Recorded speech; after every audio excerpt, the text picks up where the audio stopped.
Hey there, welcome back to the channel. Greetings from Samui. My name is Mike. I have my own remote consulting business. I help people put the systems in place to escape the rat race, as I call it, and move abroad to Thailand. This is becoming increasingly more appealing to a lot of people that want to escape the cost of living in their home country. Places like United States, Europe, they're all getting very, very expensive to live, and come over to a place like Thailand that offers, honestly, a much better quality of life. In this video, I just want to go through and address some of the most common questions that I get asked from people. I've made videos about many of these topics on my channel already. You're welcome to check those out.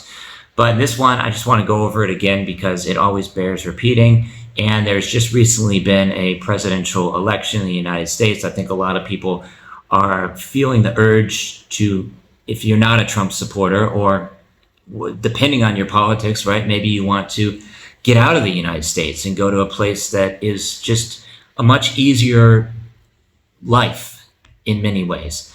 And that's what Thailand provides, right? I've been living over here for 5 years now and have very few regrets. Lower cost of living, better quality of life, friendly people, delicious food, good health care, beautiful beaches, especially here in Samui. The most common question that I get asked from people is, what is the average cost of living? Or more specifically, what is my average cost of living? It has fluctuated a little bit over the years. Obviously, the cost of living over here is going up as well. It's just like anywhere else in the world. There's more tourists coming to the island. But for the most part, it hasn't really increased that much over the past 3 years. And currently, just speaking from personal experience, my cost of living is around 40,000 to 50,000 baht per month. So that's roughly $1,200 to $1,500 per month. And key point here is that that's not just for me, it's also for my fiance as well. So two people living together, it is possible to live on about $1,500 per month. Now, compare that to living back in Austin. I've spent many years in Austin, Texas in the US. And there, 5 years ago, roughly, my cost of living was $3,500 per month. And that was for everything, right? Not just rent. Over here, my rent is roughly $600 a month. And I live next to one of the most beautiful beaches on the island here in Lamai. I just recently moved into this brand new house. It's 1 bedroom, 1 bathroom. It's surrounded by nature, quiet and peaceful, a little bit outside of Lamai, 3 minutes outside of Lamai. And it's got a really nice coffee shop nearby. What's not to love, right? $600 a month for a brand new house. And I did upgrade from another place that I was renting prior to this, which was even cheaper, but they were going to raise the rent by 20%. So I just decided to move into this place, which is brand new. It's got more space, and they just hooked up the internet today. Which leads me to my next point, which is what are the internet speeds like in a place like Koh Samui or Chiang Mai, Bangkok, wherever you're looking at basing yourself. And I will say that Thailand has some of the fastest internet speeds in the world. I think it currently ranks number 7. The US actually outranks it slightly, which is somewhat surprising. But at my place, they just hooked up AIS fiber. So AIS is also the mobile service provider that you'll most likely be using when you come to Thailand. There's True, AIS, and 3BB, and I think a couple other ones as well. But I prefer AIS. It provides excellent coverage pretty much anywhere you go around the island. And yeah, so they also have AIS fiber, and they just hooked up 500 megabit per second internet at our house, and it's blazing fast, right? And you can also get 1 gigabit all the way up to 2 gigabit internet, but that's going to be a little bit more expensive, of course. But yeah, that's for the 500 megabit, 500 baht per month. So $15 per month for super fast internet. And it has 99% uptime as well, unless there's a power outage or something. That's part of living on an island that you have to get used to. But you got to take the good with the bad, right? So cost of living, internet, and then also what are the best places to live in Thailand? This is another common question that I get asked, and it's going to entirely depend on what you're looking for, right? Just like anywhere that you're living. If you're looking for a thriving digital nomad scene, probably Chiang Mai is the best option up in the north. And they have beautiful wilderness nature up there. There's a temple up on the mountain in Doi Suthep that you can drive up to. I actually lived in Chiang Mai briefly for about 3 months during the pandemic and liked it a lot there, but there's certain things that I don't like so much about Chiang Mai. Number one is that it doesn't have beaches, and I really need to be somewhere close to a body of water, and I love walking on the beach, especially when it's not rainy like today. It's currently rainy season in Samui, which I'll touch on a little bit later in this video as well.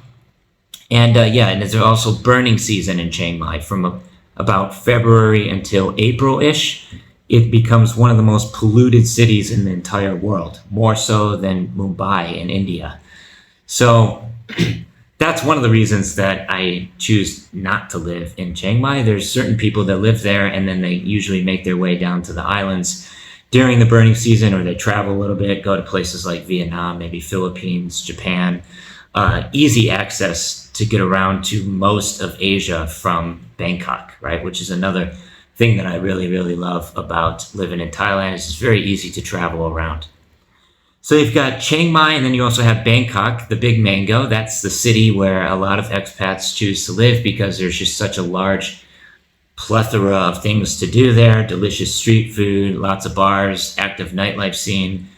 It's got a population of, I think, around 13 million people. Correct me if I'm wrong in the comments. And yeah, so that's a really popular option for people that are looking to make a foray and transition over to living in Thailand. I lived in Bangkok for a little bit as well, but I just don't really like the pollution and the traffic, and just there's so many people there. I much prefer the island lifestyle at this point, which leads me into the next one, which is Koh Samui and Phuket. So between Samui and Phuket, Phuket is the more popular island in many ways. It's the largest island in Thailand, and there's a big push for people going to Phuket, right? So lots of people going there. It's become, I would say, kind of overrun with tourists, and Koh Samui as well to a certain extent, but to a lesser degree. Then you've also got Koh Phangan and Koh Tao, which is very, very close. You can get to Koh Phangan where the full moon parties happen. If you haven't heard about the full moon parties already, you're missing out. They happen every single month on the full moon, hence the name. And they're a lot of fun. A lot of people go over there. Like, the beach becomes a total party scene. I've been to one so far and haven't been back since, but it is a lot of fun, right? So that's easy access from Koh Samui. You can take a boat over there. It only is about 45 minutes. And then you've also got Koh Tao, which is a world famous diving destination. A lot of people go over there to get their diving license, either PADI or SSI, which I actually got about 4 years ago, but I almost never go diving for one reason or another. I just prefer to stay right here in Samui. It's an excellent home base, and they also have an international airport here as well. Widely considered to be one of the most beautiful airports in the world, believe it or not. And if you actually fly into the airport, I think you'll see why. It's almost like a luxury resort, right? So a car will pick you up, basically like a golf cart will pick you up from your plane and take you to the reception area. And it's fantastic. But the flights tend to be prohibitively expensive flying in and out of Koh Samui because Bangkok Airways has a monopoly, so they can basically charge whatever they want. But if you have your own company or you're working for a company over here in Samui, you can get the Samui resident card, which will allow you to save 30 to 40% on flights. This is something I'm going to potentially be doing December or January of next year, is just finally setting up the company so I don't have to worry about it anymore. I don't have to do the border runs and screw around with all of that. Which brings me into my next question that I commonly get asked from people, and that is, how long can you stay in Thailand, right? So this is a visa-related question.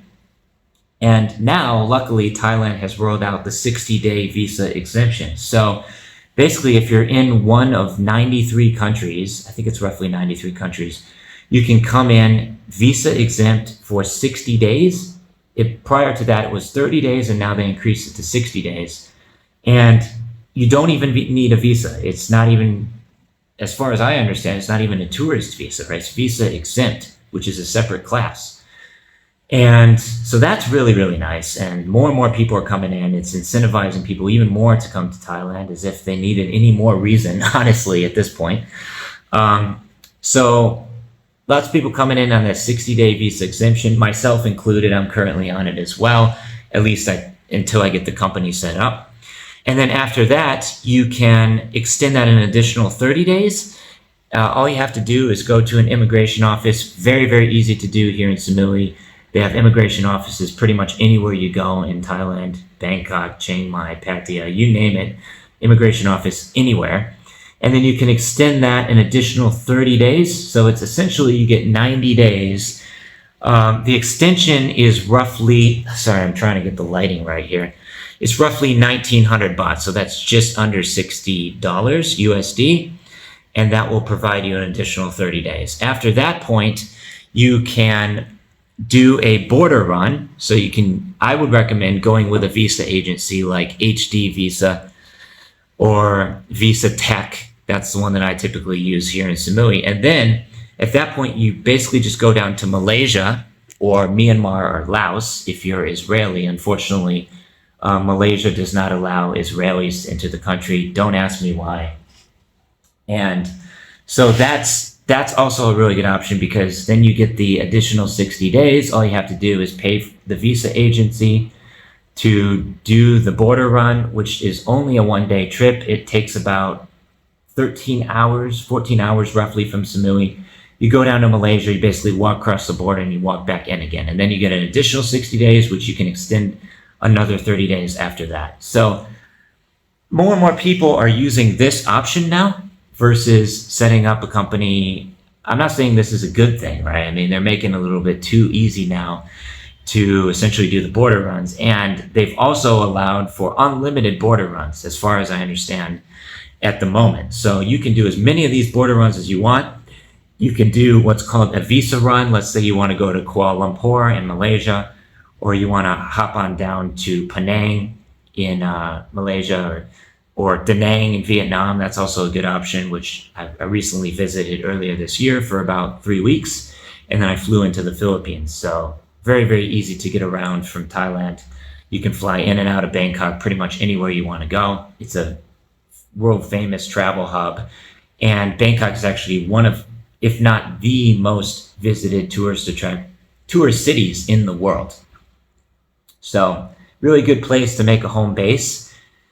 And next, I just want to touch on a little bit about the different visa options, because this is also a very, very common question that I get asked. And luckily in Thailand, there are a plethora of different visa options to choose from compared to other Southeast Asian countries like obviously Laos, Cambodia, Myanmar. I would not even necessarily recommend going to, because they're still having a civil war. There's a lot of political strife, and I wouldn't recommend going there. More and more YouTubers are actually going to Myanmar just to get more views. But for me, it's not worth risking my life, right? So I choose not to go there. But there's a lot of different visa options to choose from in Thailand versus some of the other countries. And so you've got like 6 or 7 at least. If you're over 50 years old, you will most likely qualify for the retirement visa. There are some financial requirements that you will need to show. Basically, it's 800,000 baht that you need to put into a bank account. So that's just under $30,000. And if you're retired, it should be easy to come up with $30,000. If you don't have $30,000, then chances are you're not really retired, right? So that's the best option for if you're over 50 years old. Unfortunately, I don't qualify since I'm only 38 years old. So if you're under 50 years old, chances are the best visa for you will most likely be either a smart visa, which has 5, maybe 6 different visa types. It's mostly for if you're launching a startup or you're a highly skilled professional. Let's say you have a remote job, then you can, chances are, get that smart visa, right? Which I was actually personally on for about 6 months, and I ended up canceling it because I got a job at a company for about 1 year. So then I switched over to the work permit through the BOI, Board of Investment, which is the same company, or it's actually a government organization that does the smart visa, the LTR, and also the new one, DTV visa. So as you can tell, there's a lot of different visa options to choose from. I've already made videos about this previously on my channel, including the Smart Visa, LTR, and the new Destination Thailand visa, which is very attractive, especially if you're a remote worker or digital nomad. Let's say you already have a fully remote job. You will qualify for that visa if you can also put 500,000 baht into a bank account. And it doesn't have to be a Thai bank account necessarily. It could be a foreign bank account. So let's say in your home country, you put the 500,000 baht, which is like roughly 15,000 US dollars into the bank. And you also need to show an employment contract. So if you have a job at a remote company, that shouldn't be any issue to come up with. And then you have to apply outside of Thailand. So it's best to do this before you book your flight to Thailand. Just do it in the United States, Australia, Europe, wherever you're from. And then you can come over here, collect that DTV visa, and you're pretty much good to go for 5 years. One thing is that if you're in Thailand longer than 183 days, you will become what's known as a tax resident. So this leads me into the next question that I typically get asked from people, and that is, what about this new Thai tax law? And the fact of the matter is, even a lot of the, tax attorneys and lawyers don't necessarily know all that much about it. It's still kind of speculation. It was announced earlier this year, January 1st of 2024, that there's new Thai tax laws coming into effect. But the fact of the matter is, I don't really think that's going to affect you too much unless you're, sending $30,000 a month or very large sums of money into your Thai bank account. Chances are you're not going to have to worry about it too much. And it's still not entirely clear whether that's going to affect what's known as foreign sourced income or the remittances. Basically, every time you transfer from, let's say, a US bank account over the Thai bank account, potentially that will be taxed. But if you are from a DTA country, a country that has a double tax agreement with Thailand, such as the United States, for example, chances are, as long as you're paying your taxes in the United States, you don't really have to worry about getting taxed twice, as far as I understand it. Keep in mind, I am not a tax attorney. I don't know too much about this, but I would say I know enough to be dangerous, and that's just my impression so far. As far as crypto investments and stocks and all that stuff, I would recommend just leaving that in the stock market or the crypto markets. And if you do sell it, put it into a separate wallet somewhere. I'm considering actually investing into crypto relatively soon because the markets are going up after the recent Trump election, which brings me into my next topic the questions that I'm getting asked from people is, how do I get out of the United States? Maybe they are not really welcoming of another 4 years of Trump. And to be perfectly honest, I don't blame them one bit. I'm really not myself. I'm not a Trump supporter. I also wasn't a Harris supporter either. And I just prefer to tune out the politics in the US as much as possible. It doesn't really affect me all that much over here. And I just kind of try to put it out of sight, out of mind for the most part. And that's also a really, really nice thing about living in Thailand is that you don't have to deal with all the arguments and the constant political division and just people bickering all the time about, oh, my party's right, my party's right, yours is wrong. It's this us versus them mentality all the time, which doesn't really concern me over here because a lot of times I'll turn on the news and it's some Thai news station. I can't understand what they're saying because I don't speak Thai, which is kind of ridiculous after 5 years. I've been living over here 5 years and I still barely speak the language, but it is quite a difficult language to learn. And I do need to learn at some point, especially if I want to become a permanent resident and get married and stay over here for a long time, right? But for the most part, I would encourage people that do not support Trump to come on over to Thailand because I envision the United States turning into a military state relatively soon, a police state. And I don't really support the mass deportations of illegal immigrants. I don't even know how they're going to police that. And it's going to be extremely expensive, a detriment to the economy. But overall, I think Trump is going to help the economy significantly. The markets are already starting to kind of take off prior to him being positioned into the Oval Office. But yeah, I mean, if you're not a Trump supporter or you're in the LGBTQ community, which I think you're going to be discriminated against very significantly over the next 4 years by Trump, or let's say you're transgender, then I would highly recommend you making a transition, moving over to Thailand, because trans people are just a normal functioning part of society over here. They're not discriminated against. They know what they are. You don't have to use all these different pronouns and all this nonsense, which is just completely taking over the US. And now Trump is very, very, very much against that. So if you do identify as trans, or you're in the LGBT community, I would say that making a move over to Thailand is definitely in your favor, right? More and more people are coming over to Thailand. In fact, I'm actually inspiring a lot of people through my Facebook page, which is, I'll leave a link right here, Mike Abroad. You can look me up on Facebook. I've got about almost 140,000 followers over there. I'm reaching like 3 to 4 million people per month on my Facebook page, much more than my YouTube channel. And, I'm really kind of motivating people to make a move abroad to Thailand. So if this is something you're interested in, you can schedule a call on my website. I'll leave a link in the description below. Also, I have a 6-week remote business coaching program, which is currently $3,500. I'm considering maybe lowering the price a little bit to make it more financially viable for a lot of people. So if that's something you're interested in, again, link in the description below.